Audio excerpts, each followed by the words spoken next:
imati psa kao kućnog ljubimca je neprocjenjiv osjećaj. On vam je najbolji prijatelj, najbolja igračka, neko ko vas čuva, neko ko vam konstantno donosi pozitivnu energiju. Međutim, suživot u vašem domu nije baš lako organizovati.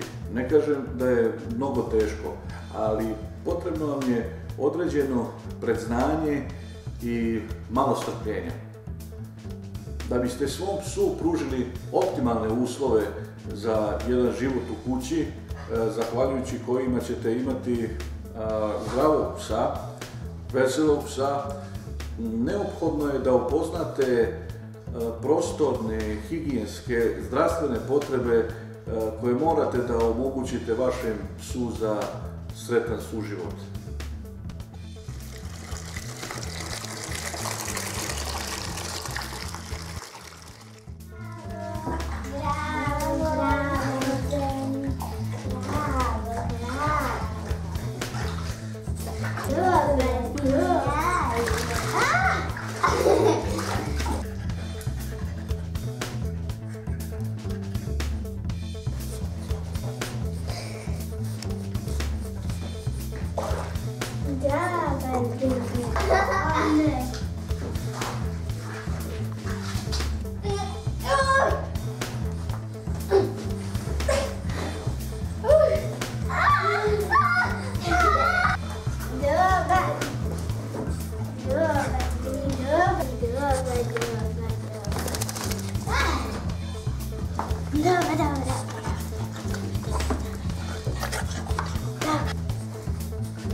Suživot sa psom može da bude jako lep, ali isto tako u datom momentu može da bude jako naporan i težak.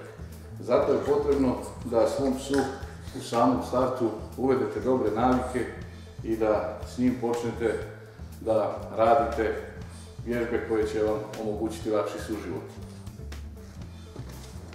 Da biste stekli pravu kontrolu nad psom u kući, odat ćemo vam male trikove na koji način da to napravite. Za ogrlicu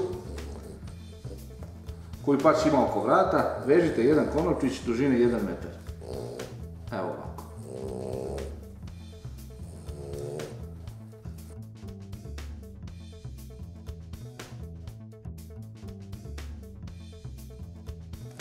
Ovaj konopčić pas će morati da vuče za sobom u narednom periodu dokle god bude trajao proces treninga.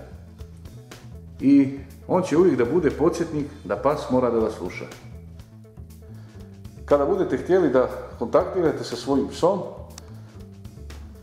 uvijek ćete se služiti sa tim konopčićem, a pas će tako da stiče osjećaj da ga potpuno kontrolišete. Benny, gdje je mjesto Benny? Benny, idi mjesto. Marija, pomozi mi, uzmi konopčić i odvedi Benija na njegovo mjesto. Benny. Gdje je mjesto Benny? Gdje je mjesto Benny? Bravo Benny. Bravo, bravo. Mjesto Benny, bravo Benny, bravo. Što se budete više služili sa konopcem, kao sredstvom za komunikaciju, pas će imati sve veći utisak da ga apsolutno kontrolišete. Benny, šta je maza?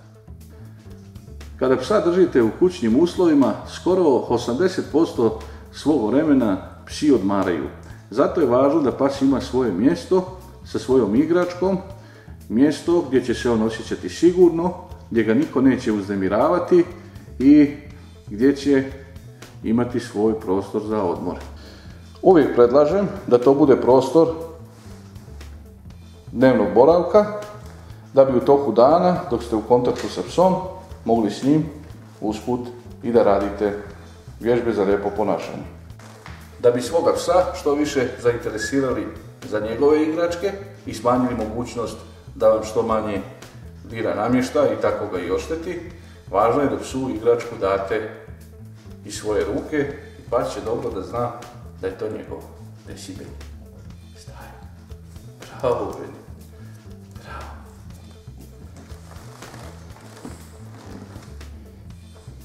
To je jako važno u periodu kada su psi mladi, kada im okoštavaju zubi i svrbi ih vilica, da imaju s čim da se igraju, šta da grickaju, da bi smanjili mogućnost da vam se ne desi kao i meni, pa da Beni napravi štetu kao na mojoj omiljenoj radnoj stolici. Ovo je jedan od trikova sa kojima se koristim kada imam posla sa psima koji imaju lošu naviku da grizu namještaj. Trik sa ljutom papričicom. Psi imaju naviku da se vraćaju na mjesto zločina. Zato ću ovaj dio dobro da namažem sa ljutom papričicom, tako da sljedeći put kada se pas vrati, da ugrize na istom mjestu, da mu ovo bude jasna poruka da ne smije da dira namještaj.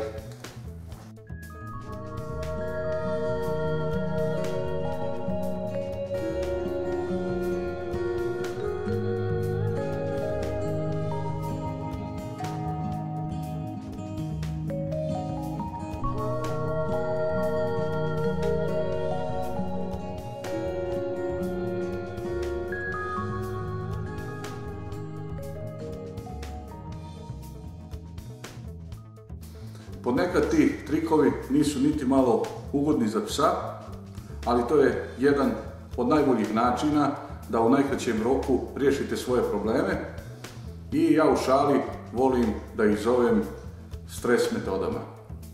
Jednu od takvih stres metoda osmislio sam i za pse koji vole da grizu obuću. Za jedan kraj ove posude zavezat ću konopčić.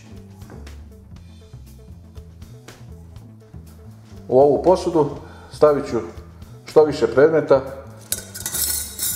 koji mogu da budu jako bučni. U ovom slučaju male kašike i viljuške. Zajedno sa ovom malom stolicom postavit ću svoju posudu pored predmeta koji pas ne bi trebao da dira.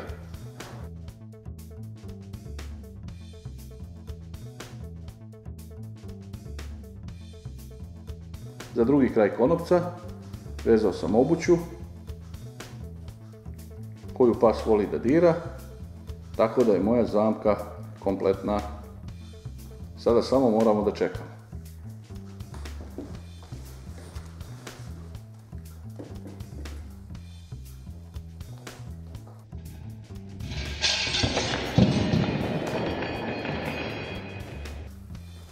Beni se preplašio i ostavio je obuću.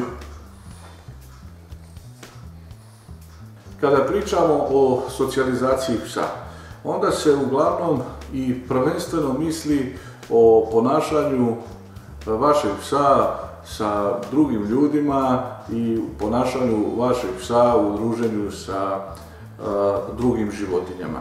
Zato je potrebno od najranijih dana na to obratiti pažnju da bi poslije imali jednog psihički sposobnog, zdravog psa koji može da kontaktira i sa ljudima i sa drugim životinjama. Što se više igrate sa svojim psom, a usput i s njim trenirate, to ćete imati kvalitetnijeg psa u smislu socijalizacije.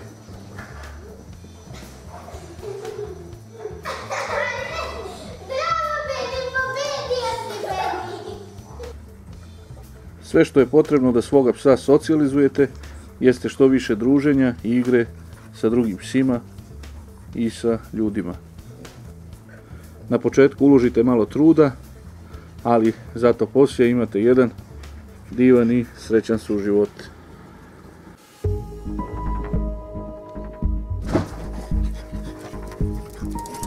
I na kraju, naravno, ono što je najvažnije jeste da volite svoga psa zato što i on voli vas.